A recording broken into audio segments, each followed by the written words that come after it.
So I just cut a bunch of 9-gauge wire off the spool. That was hard. I had to use a Corey snips to cut this stuff. It's pretty thick. It's galvanized. I had to use these. Now what I'm doing is I'm bending these at about 18 inches. And that's the width of the gabion wall inside the outhouse. Roughly. This doesn't have to be perfect. It's going to be wiggly. Some of the sides blew out already. But that's okay. We're covering the whole outside with mud, sand, clay right here from the land. And I'm going to use some of the native grass here that's dormant. We'll trim some of that and put that in our mix, and maybe I'll go down to the hardware store and get some straw, add some straw to it. We'll classify all the material, which means sort it out, we'll put it through screen, get the fine particulates, the silts, and then I got a rototiller out back, and what I'm going to do is I'm going to make a little pit, and I'm going to put the clay, the aggregate that we sifted out. I'm going to put the clay in there, in that little pit, and then straw, organic material, and I'm going to take the rototiller and just mix it all together. And that way I can make 3, 4, 5 gallon buckets at a time. And I'll do it right over there behind the gabion, real close, so all we got to do is scoop it up and apply it right to the wall, smooth it out.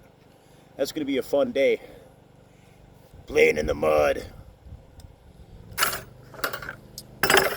But before I can get to that, I got to get these wire braces inside to hold the rock from blowing the sides out. And then I can get the rest of the door bucks in, the jambs for the 2 outhouse doors. I'm going to have to build them. That'll be fun building them. Maybe I'll do a little video and show you how I build the doors. I was thinking about on the doors cutting little half moons in it or something like that. And I got some solar lights here that I'm going to string on the inside ceiling of both outhouses, so for about 4 or 5 hours after dark there's ambient light in there. It's been raining for the last 15, 16 hours. It just quit a little bit ago. Everything's damp. It's weird because everything's so dry and dusty here, and we got a good rinsing. The air it's easier to breathe. So I'm missing my 2 kids back in Wisconsin. Cornbread and white bread. I miss you guys. I wish Basil was here to help, but he's had studies. They're with their mom, who's quite capable. She's dealing with a lot while I'm away. I'm divorced. I got 2 small kids, and I got my oldest son Corey here with me. That was rough on them when I packed up and moved out here, but this is purposeful work. There's a reason I'm out here right now in this region of the United States. There's a reason why I decided to buy some acreage out here. I have some acquaintances, some friends that are out here, have land. Kind of my kind of people, you know. And we're all just trying to be self-sustainable as much as we can, because we can't depend on anybody for our own health, our own wealth, our own mental well-being. Seems like things are not going so well in the world today, the United States. I'm not having much faith in our elected officials anymore, and prices keep going up and up and up. And I'm applying for Social Security next month. It's not going to be much, maybe about $850 to $1,100 a month. I don't have a 401k, no life savings, so I'm trying to set myself up with as few bills as possible, but in doing so I'm going to have to give up those creature comforts that most of us have. Running water all the time, non-stop from the city. I don't have that here. A sewer and septic system to carry your waste away. We don't have that here. We have to do it ourselves.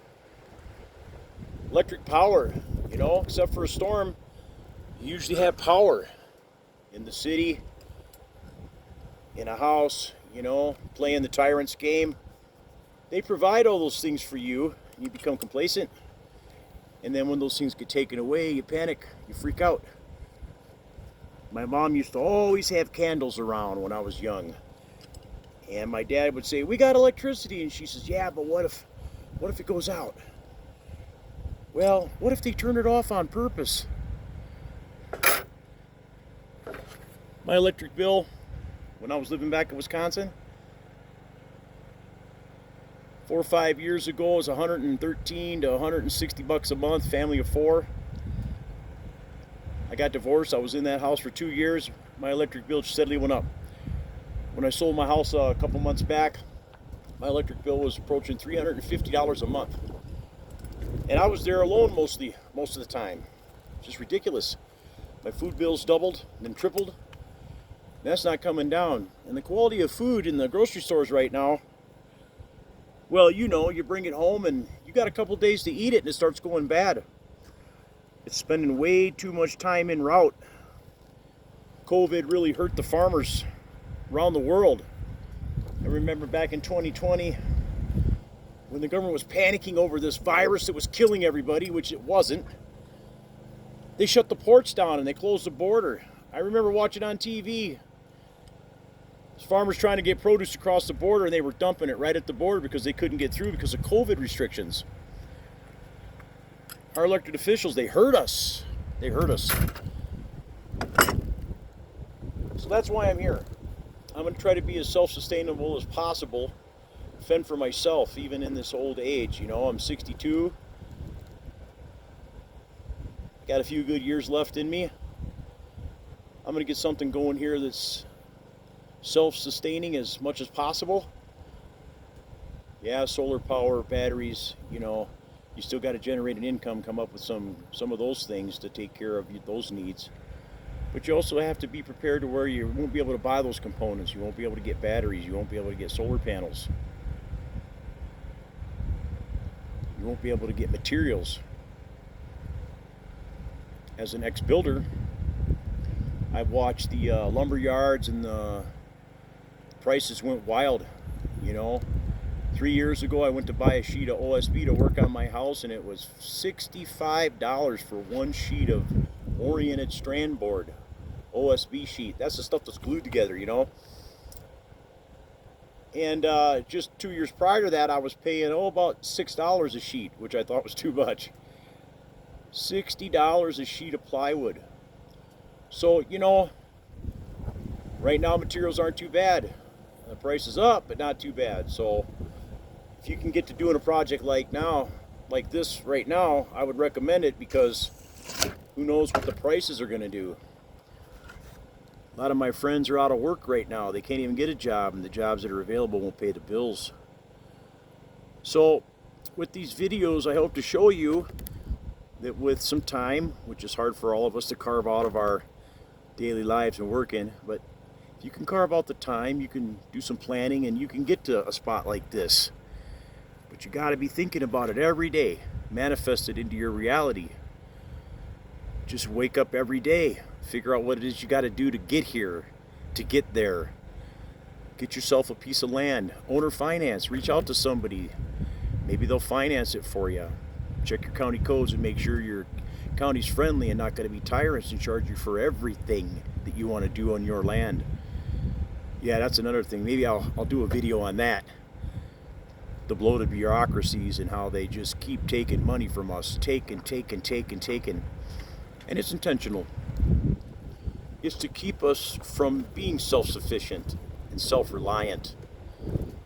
So, I know you can do it. If you put your mind to it and you just lay out a plan and follow it. Don't stop. Don't stop. Don't stop. You'll get here. And if not, well, there's things you can do in other situations to help yourself. I hope you research those things, and I hope you find peace in your heart and your mind. I hope that everyone that watches this are good humans. Treat your neighbors fair. Be fair. That's all. Well, I got to get to work here. It was nice talking to you. It's a beautiful day. It rained. It's overcast. Normally sun here. You just can't escape it. And I'm out here in my long johns under my pants and my hoodie and my knit cap because, woo, it's a little chilly. More videos to come. Thanks for watching.